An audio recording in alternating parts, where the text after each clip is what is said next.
Hi, and thanks for joining us today. I'm Jo Fagbadegun, Sales Director for Lorien. Lorien is a recruitment solutions provider that specialises in tech, digital and change solutions. So in this series of video shorts, we're talking to some of Lorien's key client partners about the challenges and opportunities to drive inclusion and diversity in 2021. And today, I'm in conversation with Senda Kavindele from KPMG. Senda is a director in the people function. She leads on the execution and delivery of the Black Lives Action Plan.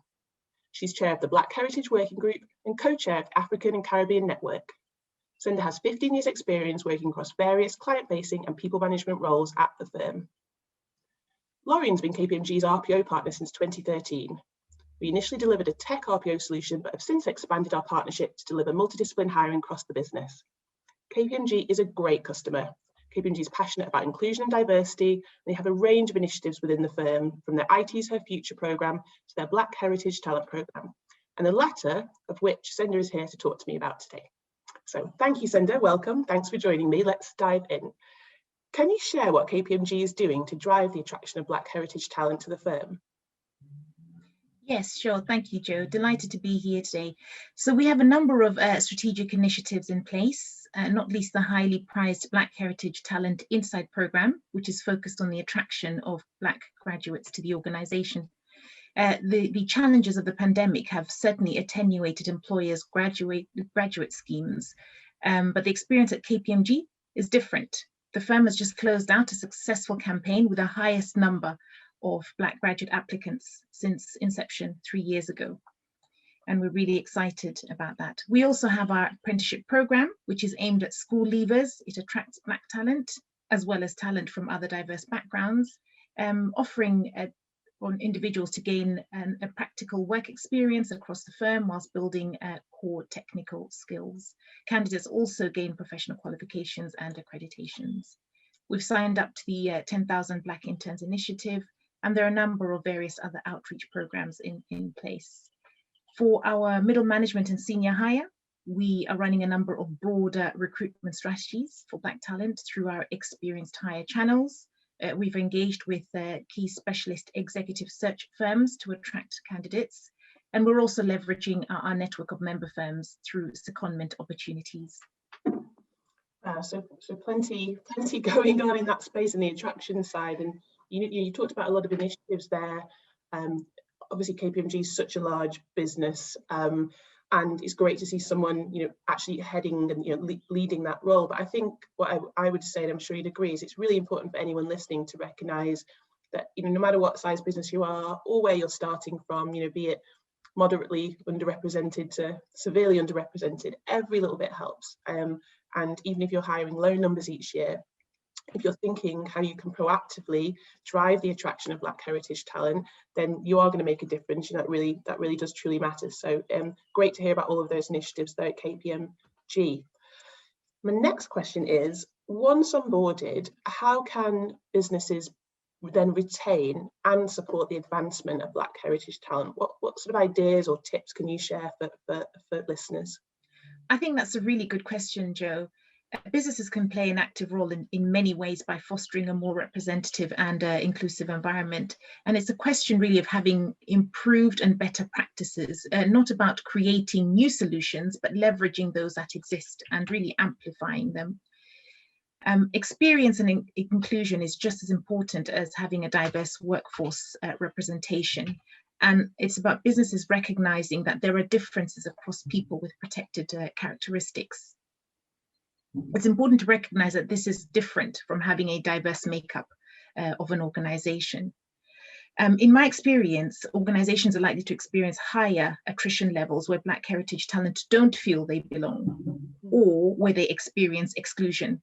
And that's exclusion of all forms, be it from team participatory activities or exclusion from projects. It's the day-to-day lived experience of Black heritage talent that can cause harm and lead to demotivation and thereby disengagement.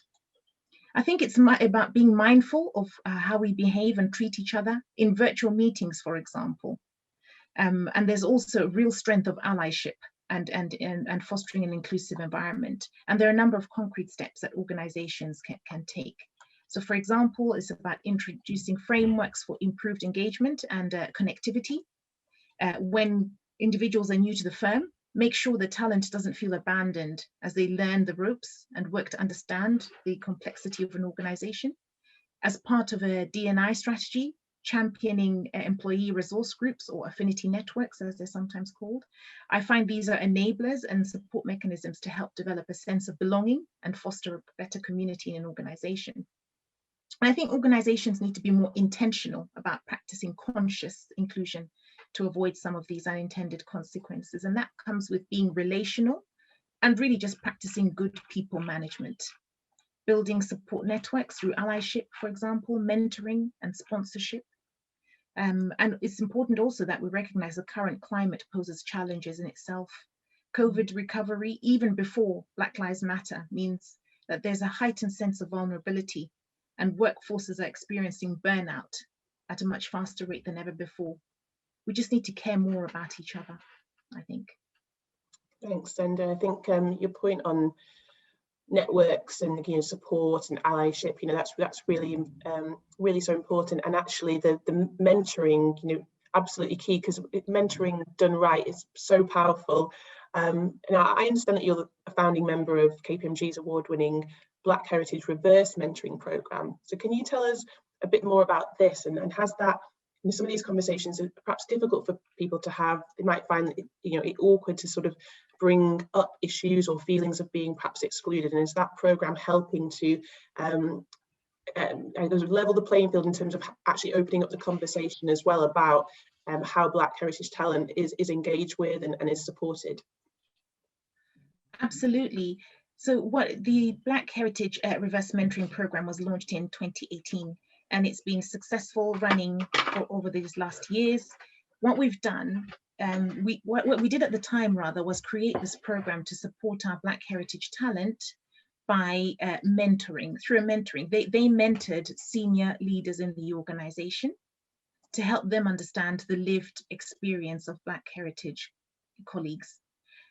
We found, however, that we needed to evolve that program to make it more of reciprocal mentoring in terms of nature, because our Black heritage talent felt a bit labor intensive and exhausted about practicing and help supporting our leadership to understand their own experiences. So we've now evolved that, we've leveraged its success, and we've since launched our allyship program.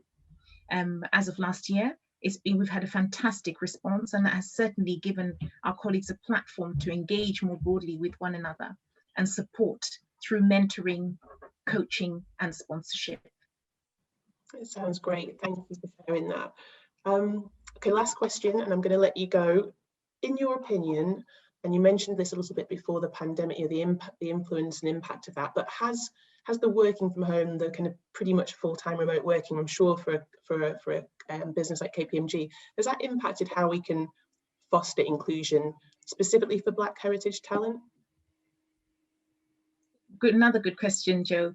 I think certainly it has. There's certainly a role for leaders to play in an organization to co-create the types of environment that we want in relation to fostering better inclusion. The hybrid model of working is certainly a welcome development, as a future way of working will be different from the past. And I think there's a real opportunity here for leaders to harness and take actionable and concrete steps to foster greater inclusion.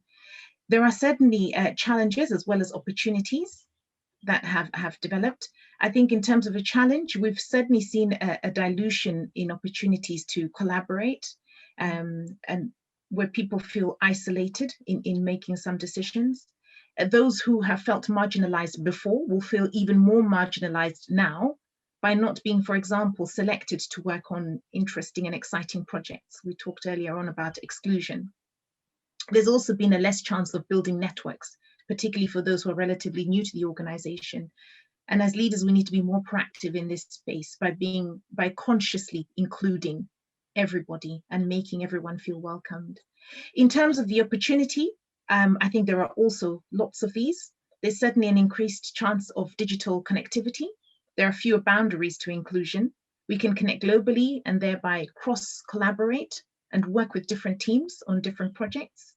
There are also increased chances of broadening your own relational intent by opening yourself up to different networks. And it's also given us an opportunity to be bold by deliberately engaging with key stakeholders outside of your scope or your team to seek opportunities for career growth. So certainly a mix of both challenges and opportunities, and it's up to us as individuals about how we leverage these to the greater advantage of our own career development to foster greater inclusion. Thanks, Senda. Yeah, and I think it's about grabbing those opportunities and mitigating the challenges where we can. I think you mentioned about, you know, the dynamics of Zoom, virtual meetings over Zoom or Teams, etc. And it's so divided. You know, sometimes you hear about them increasing inclusivity because everyone's got a kind of a level platform. Maybe there's no kind of, not so much talking over. You can raise your hands, use the chat functionality, but equally that it's still a platform where there may be one person kind of running a meeting, and how that person interacts with everyone who's joining. It's so important. So yeah, that active role that leaders have to play in leading from the front, basically, for want of a better phrase, and engaging and including is so true. And your comments really resonate with me. I have a small team. I can only imagine, you know, the challenges when you start to get, you know, the scale of a business like KPMG. But, you know, thank you for your time today, for sharing the initiatives, you know, the actual, you know, the proactive initiatives and actions that KPMG has taken to attract, promote and retain Black heritage talent within the firm. I think it's really powerful. I think what you're doing is wonderful, and thank you for sharing some of that with us today. Thank you for having me, Jo. Thanks, Senda.